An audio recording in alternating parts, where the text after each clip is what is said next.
So translations. Oh, we've done these before with quadratic equations. We've done these with, oh boy, lots of different things. The nice thing about translations is it doesn't matter the function. The rules kind of stay the same. So what we want to do here is we want to investigate taking the basic function y equals 1 over x, and we're going to sketch a couple graphs with it, and we're going to examine what their vertical and horizontal asymptotes are. So I'm going to also introduce my friend to you, Desmos. If you haven't been doing graphing on Desmos, why aren't you graphing on Desmos? So this is our graph of y equals 1 over x. And what we're going to do is we're going to play with some of the other graphs and compare the vertical and horizontal asymptotes to this graph. So the first one we want to start off with, I believe, is y equals 1 over x, and then add 3 to it. So let's see, I think that's this one here. If I click on that, there's my blue graph. So how does the red graph and blue graph relate to each other? Does it look like we just moved the red graph up 3 and made it blue? And if we do the same thing with y equals 1 half x subtract 2, let me maybe turn off this one and turn on this one. It looks like we just moved that graph down 2. And it looks like our horizontal asymptote is now this line right here. And even if we do y equals 4 over x plus 1, still same kind of idea in terms of the asymptote. It looks like our asymptote is right here around y equals 1. So that's what our graphs look like there. So let's see if we summarize some of these. The vertical asymptote didn't move. If you notice, we didn't do anything like left or right. So the vertical asymptote in this case is still going to be things like x equals 0. But in this case, the horizontal is y equals 3. And for the middle one, again, you saw there was nothing vertical going on, no shifting left or right, just an up and down. And you got y equals negative 2. And even though we have the 4 here, you can almost think of this as like the equation of y equals 4 times 1 over x plus 1. So there's still a vertical shift of 1. Yeah, you might remember the 4 does some kind of a stretch to it. There's a vertical stretch going on, but there's also a vertical shift. And we're just paying attention to the shift today. And that's a really nice idea, is that really we're just taking the graph of y equals some function f of x, like this one here, and then we're going to be adding some number to it, or subtracting a number from it. So it looks like when we put that number on the end of it, if we start to generalize a little bit, that it just really moves our graph up or down. So in this case, the vertical asymptote is still x equals 0. It's still what makes the denominator 0. But the horizontal asymptote goes to become the value y equals d, whatever that number is at the end. And as you saw, the k value doesn't matter because it's just going to handle our stretches. It doesn't handle the translation up or down.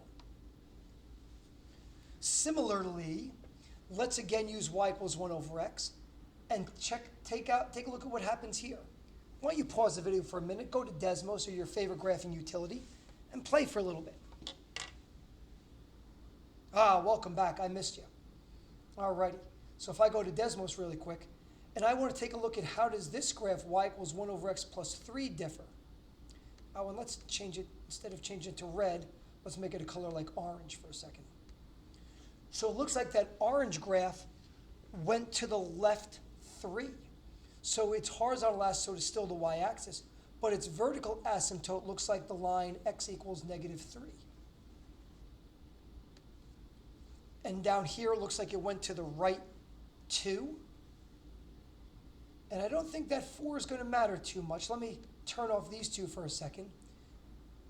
It looks like in here our our vertical asymptote looks like about y equals, maybe is that like negative 1/2 or so? That's what it kind of looks like to me, I believe. So again, back here, our horizontal asymptotes were y equals 0 in this case, because we know there's no number added or subtracted to the end of it. There's only a vertical asymptote. There's a horizontal shift. So in this case, it came out to be x equals negative 3. We moved it to the left 3.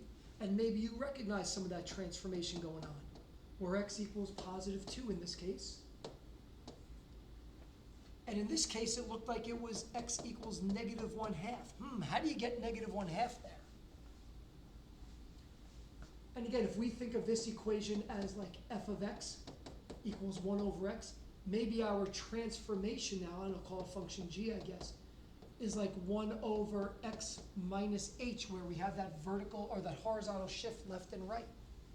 Pretty cool. So let's generalize again now. And this is kind of like a nice way to generalize things, because we see our numerator really isn't changing too much, but our vertical asymptote is going to be whatever x equals c. It's the value of c that makes the denominator 0.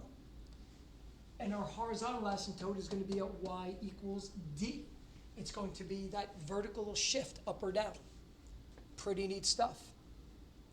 So why don't you use this to sketch this graph? We're given that equation. See if you can find the asymptotes. Find the intercepts as well, and then sketch the graph. Yeah, I'll wait for you.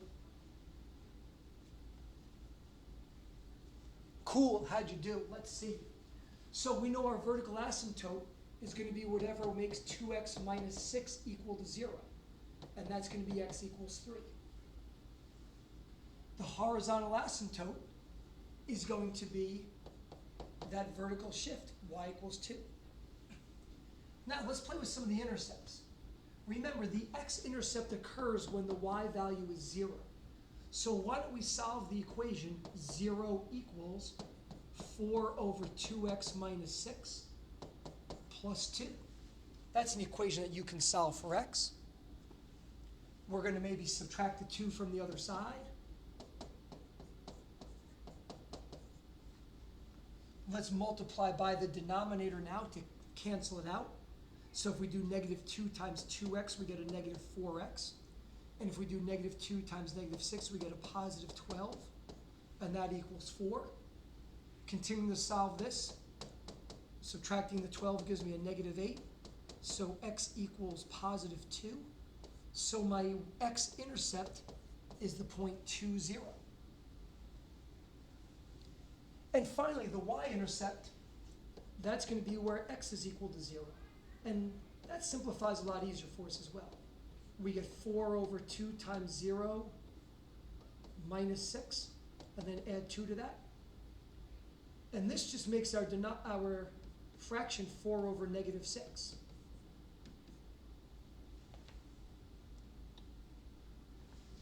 And let's see, 4 over negative 6 is like negative 2/3. If we add it to 2, we get 4/3. So the point 0, 4/3 is our y-intercept. Okay, I'm going to go to the next page and pull all this together. So we're going to draw ourselves a graph. I think our vertical asymptote was at x equals 3. Let me just put a couple spots on here, I guess. Our vertical asymptote is at x equals 3, so I'm going to draw a dashed line. That line doesn't come out dashed. Come on. I guess I got to do this for my dashed line on my smartboard, huh? Okay. Our horizontal asymptote is at y equals 2. There we go.